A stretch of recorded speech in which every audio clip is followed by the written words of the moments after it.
नमस्कार बंधुरा तो खूब ताड़ाताड़ी Realme तरफ থেকে একটা নতুন স্মার্টফোন আসতে চলেছে। ফোনটার নাম হলো Realme 11 5G মানে Realme 11 4G 5G দুটোই স্মার্টফোন আসবে কিন্তু বলা হচ্ছে যে 5G স্মার্টফোনটা সবচেয়ে তাড়াতাড়ি আসবে আর এই স্মার্টফোনটা রিসেন্টলি বাইরের দেশেও লঞ্চ হয়ে গেছে। তো এই জন্য এই ভিডিওতে আমি আপনাকে জানাবো এই যে Realme 11 5G বলে যে ফোনটা আসতে চলেছে এটার পুরো ডিজাইন স্পেসিফিকেশন আর প্রাইস আর যে দামে আসবে সেই দামে সবচেয়ে ভালো ফোন হবে কি হবে না এই ভিডিওতে আমরা এটা সম্বন্ধে আলোচনা করব। তো চলুন শুরু করা যায় ভিডিওটা কোনো সময় নষ্ট না করে। আপনি যদি গ্যাজেটাল বাংলা চ্যানেলে প্রথমবার আসেন আর এরকম বাংলা টেক ভিডিও ডেইলি দেখতে চান তাহলে গ্যাজেটাল বাংলা চ্যানেল সাবস্ক্রাইব অবশ্যই করে নেবেন। তো প্রথমত আলোচনা করব এই স্মার্টফোনটার ডিজাইন সম্বন্ধে। তো যেমন আপনি দেখছেন এই যে Realme 11 5G পেছন দিক থেকে দেখতে এক্স্যাক্টলি এরকম। টোটাল দুটো কালারে লঞ্চ হবে, একটা হলো ব্ল্যাক একটা গোল্ড। ফোনটার পেছন দিকে যে মেটেরিয়াল ওটা আসলে হলো প্লাস্টিকের ব্যাক কভার। এর থিকনেস হলো 8.1 মিলিমিটার আর ওয়েট হলো 190 গ্রাম। ডিসপ্লে দিক থেকে আপনি এতে পাবেন 6.72 inch full HD plus 120 hertz IPS LCD display, তার সঙ্গে 240 হার্জের টাচ স্যাম্পলিং রেট, 680 নিটসের brightness, 20:9 aspect ratio, 93% screen to body ratio এতে আপনি পাবেন।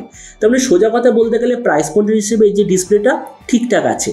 প্রসেসরের দিক থেকে এতে আপনি পাবেন সম্পূর্ণ নতুন Dimensity 6100 প্লাস এই প্রসেসরটা। ক্যামেরার দিক থেকে এতে আপনি পাবেন 108 আর 2 মেগাপিক্সেলের ডুয়েল ক্যামেরা, তার সঙ্গে 16 মেগাপিক্সেলের সেলফি। এর যে 108 মেগাপিক্সেল সেন্সার ওটা আসলে হলো স্যামসাং HM6 সেন্সার।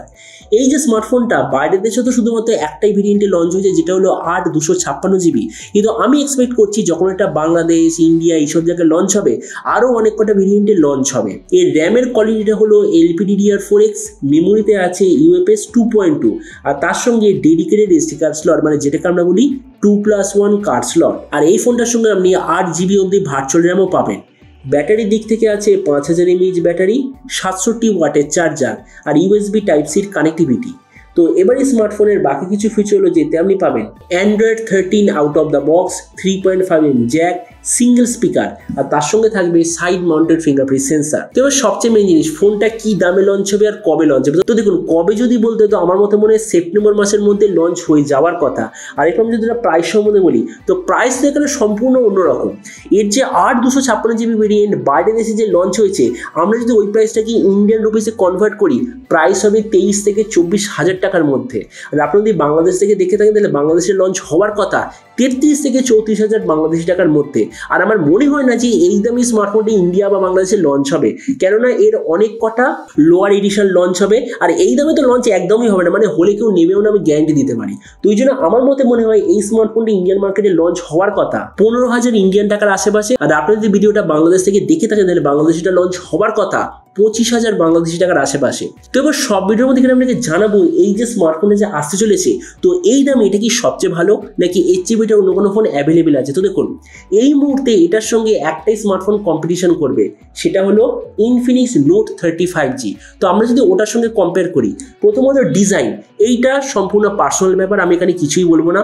আমার দুটোই স্মার্টফোনের ডিজাইন ঠিকঠাক লেগেছে। ডিসপ্লে দিক থেকে দুটো এক্স্যাক্টলি সেম, কেননা same size same refresh rate same touch sampling রেটের কম্বিনেশন, মানে ডিসপ্লের দিক থেকে দুটো সেম। প্রসেসরের দিক থেকে দুটোই সেম, মানে প্রসেসরের মডেল নাম্বারটা আলাদা বা নামটা আলাদা কিন্তু অ্যাকচুয়াল যে মেকানিজম দুটো প্রায় সেম। ক্যামেরার দিক থেকে এখানেও দুটো পুরো সেম, কেন দুটোতে সেম রেজলিউশন আর সেম সেন্সার কোয়ালিটি আছে। তাছাড়া ভেরিয়েন্টের দিক থেকে এখানে তো ইনফিনিক্স বেটার, কেননা হচ্ছে কম দামে সবচেয়ে বেশি র্যাম আর স্টোরেজের কথা বললেই ইনফিনিক্স হচ্ছে নো ডাউট বেটার।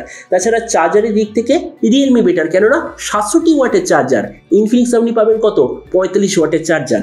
তাছাড়া অডিওর দিক থেকেও ইনফিনিক্স বেটার, কেননা ডুয়েল স্টিরিও স্পিকার তাও আবার জেবিএল তরফ থেকে। তবে দেখুন ভিডিও লাস্টে আমি এটাই বলবো যদি আপনার ইনফিনিক্স টেকনো এইসব স্মার্টফোন যদি নেওয়ার ইচ্ছা না থাকে, হতে পারে যে অনেকে নেওয়ার ইচ্ছা থাকে না, তাহলে আপনাদের জন্য দ্বিতীয় অল্টারনেট একটা চয়েস হলো Realme 11 5G। কিন্তু আপনি যদি মনে করেন যে না ইনফিনিক্স টেকনো এইসবের ফোনে কোনো সমস্যা নেই, জাস্ট বেস্ট অলরাউন্ড একটা স্মার্টফোন নেবে তাও আবার 5G হতে হবে, তো আমার মতে মনে হয় এখনো পর্যন্ত Infinix Note 35G 15,000 সবচেয়ে বেস্ট অলরাউন্ড 5G স্মার্টফোন। তো এবার আপনি যে কমেন্ট করে অবশ্যই জানাবেন যে আপনি দুটো স্মার্টফোনের মধ্যে কোনটা নিতে চান। এটা সম্বন্ধে ইচ্ছা কথা বলতে আমাকে একদমই ভুলবেন না। তো চলুন দেখা হবে আগামীকাল একটা টেক ভিডিওতে। Till then stay tuned and always remember think positive, be positive. Thank you.